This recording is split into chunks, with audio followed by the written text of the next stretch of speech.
Olá, tudo bem? Começa agora uma série inédita de estudos das profecias da Bíblia.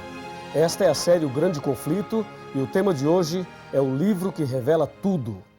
Aqui nas minhas mãos eu tenho a palavra de Deus, a Bíblia Sagrada. No capítulo 1 do Apocalipse, no versículo 3, lemos: Bem-aventurados aqueles que leem e aqueles que ouvem as palavras da profecia e guardam as coisas nela escritas, pois o tempo está próximo. Meu amigo, vivemos exatamente num tempo em que o grande conflito entre o bem e o mal se intensifica cada vez mais. E a palavra de Deus, a Bíblia Sagrada, é a base, é o livro-chave para nos mostrar exatamente em que posição devemos estar, que posição tomar nesse grande conflito.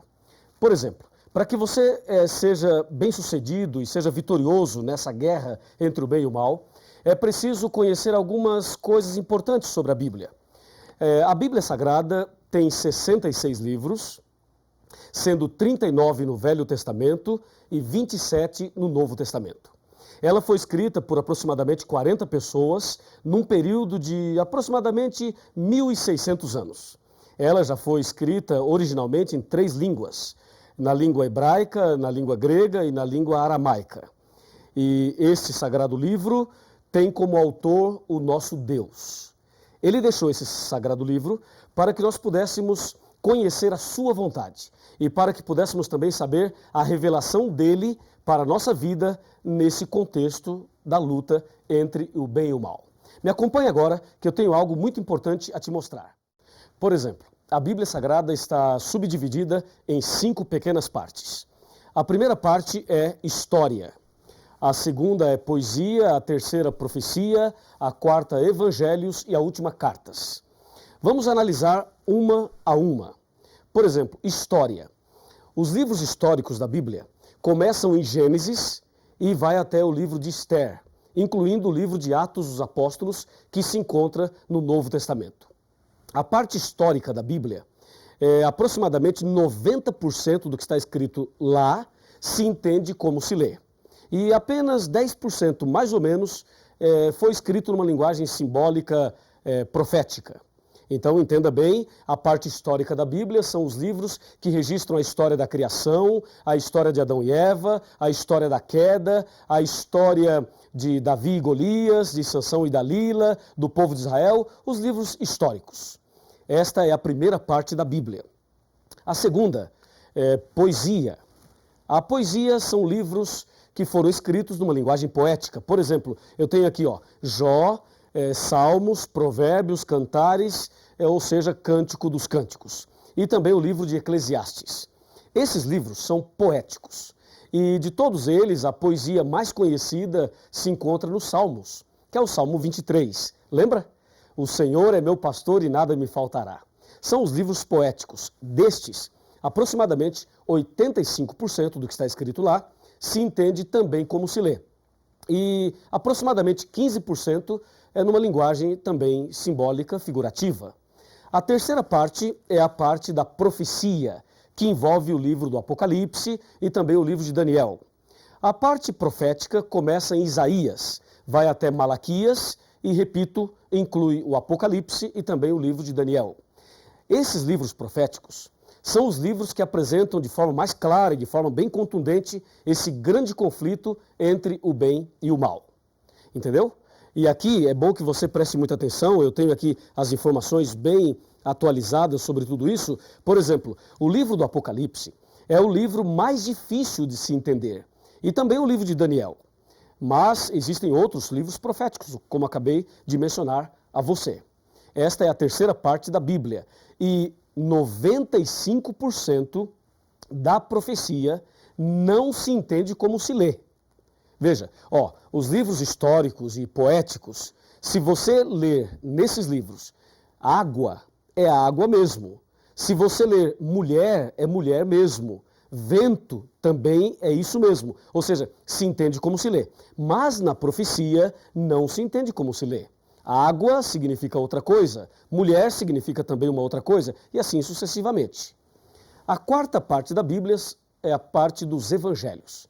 Os evangelhos são 4, Mateus, Marcos, Lucas e João. Esses livros narram a vida de Jesus desde o seu nascimento, também o seu sacrifício, a sua morte e a sua ressurreição, e falam ainda da volta de Jesus. No caso dos evangelhos, 85% deles se entende como se lê, e aproximadamente 15% é o que a Bíblia apresenta como parábolas, são as parábolas. E a última parte, as cartas, ou epístolas, que começam em Romanos e vai até Judas. Lembrando que esse Judas não é o Iscariotes, é o outro Judas.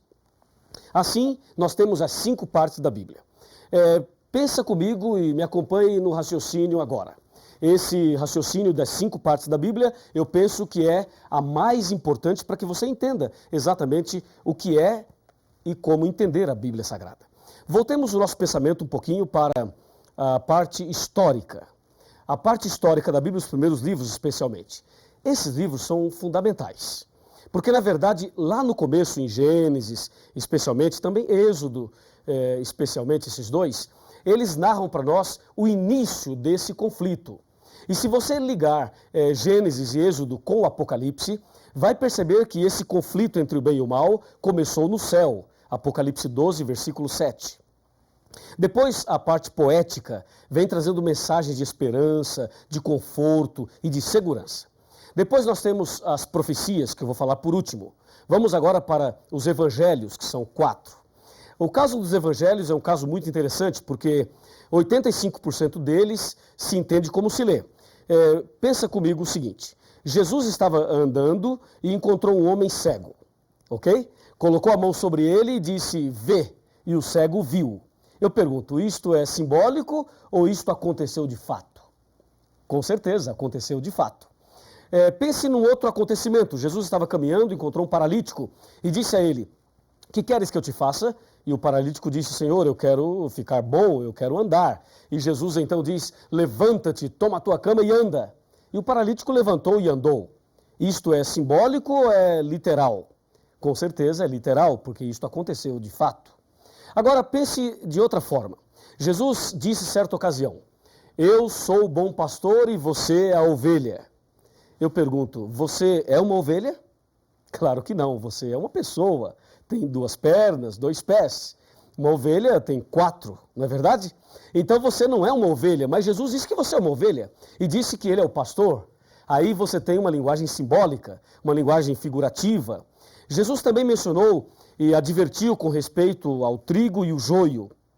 O trigo são as pessoas fiéis e o joio são as pessoas infiéis. Aí você percebe uma outra linguagem simbólica. É claro que você não é trigo e você também não é joio, mas estas palavras revelam a característica ou as características daqueles que são fiéis e daqueles que são infiéis. Assim você percebe que os evangelhos, 85% se entende como se lê e 15% não se entende como se lê. São as parábolas.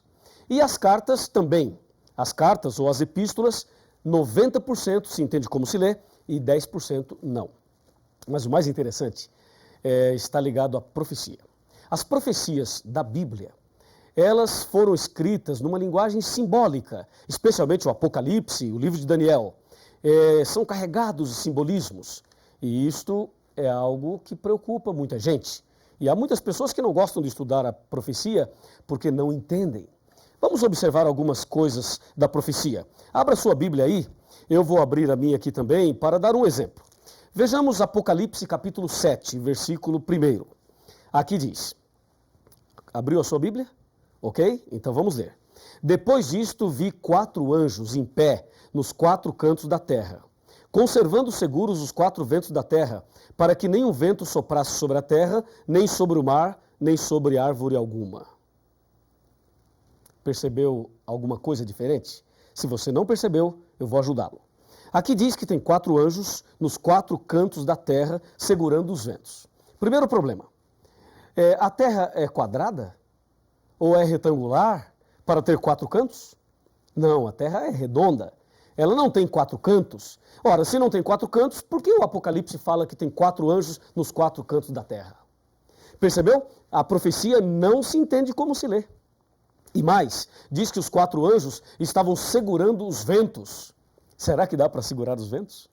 E será que os anjos estão impedindo os ventos de soprarem?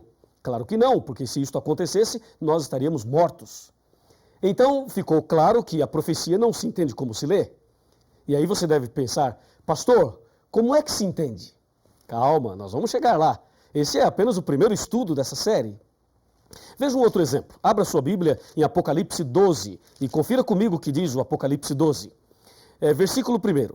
Viu-se grande sinal no céu, a saber, uma mulher, vestida do sol, com a lua debaixo dos pés e uma coroa de 12 estrelas sobre a cabeça. E aí? Na sua cidade, na sua rua, no seu bairro, você já viu uma mulher assim? Claro que não, não existe. As mulheres são bonitas, não há dúvida nenhuma, mas uma mulher como esta aqui não existe. E se não existe, por que o Apocalipse apresenta uma mulher assim? Percebeu? Mais uma prova de que a profecia não se entende como se lê, até porque uma mulher assim não existe. É ou não é? E se você observar aqui, o capítulo 13, e aqui está o ponto que as pessoas têm medo, ficam assustadas, mas não fique com medo, porque a Bíblia vai nos revelar tudo nesta série do grande conflito. Veja Apocalipse 13, versículo 1. Vi emergir do mar uma besta que tinha 10 chifres e 7 cabeças, e sobre os chifres 10 diademas, e sobre as cabeças nomes de blasfêmia. E aí? Imagine uma besta saindo do mar. Isso é assustador, não é? E algumas pessoas acham que é pecado ir à praia porque a besta vai sair do mar. Que absurdo, é ou não é? Sabe por que as pessoas erram? Sabem por que as pessoas interpretam erradamente a Bíblia e pregam uma coisa que a Bíblia não diz, não ensina?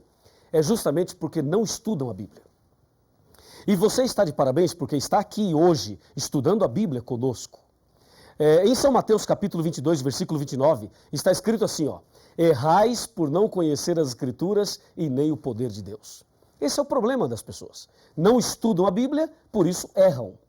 Mas eu tenho certeza absoluta que a partir de hoje você não errará mais, porque nós vamos conhecer a verdade da Bíblia. A Bíblia nos revelará tudo que você precisa saber para vencer nesse grande conflito, para ser vitorioso nessa guerra entre o bem e o mal. Aliás, eu quero dizer a você o seguinte, Jesus esteve nesse mundo. Jesus veio a esse planeta há mais ou menos 2000 anos atrás. E Jesus morreu na cruz. E quando ele morreu na cruz, ele estava pagando o preço do pecado e ali na cruz ele estava conquistando a humanidade e vencendo essa luta entre o bem e o mal. Ou seja, nesse grande conflito, Jesus já é vitorioso. E uma grande notícia para você. Se você tem Jesus no coração, se você anda com Jesus, então você também é mais do que vitorioso. Não é maravilhoso saber disso? Por isso é importante o estudo da Bíblia. E agora, pense comigo na frase final. Me acompanha aqui. Aqui tem uma frase final para você. Por favor, chegue mais perto. Vamos conversar. Pode chegar mais perto, um pouquinho mais. Olhe bem dentro dos meus olhos. Está olhando? É o seguinte, eu não te conheço. Não sei o seu nome, não sei quem você é, não sei onde você mora.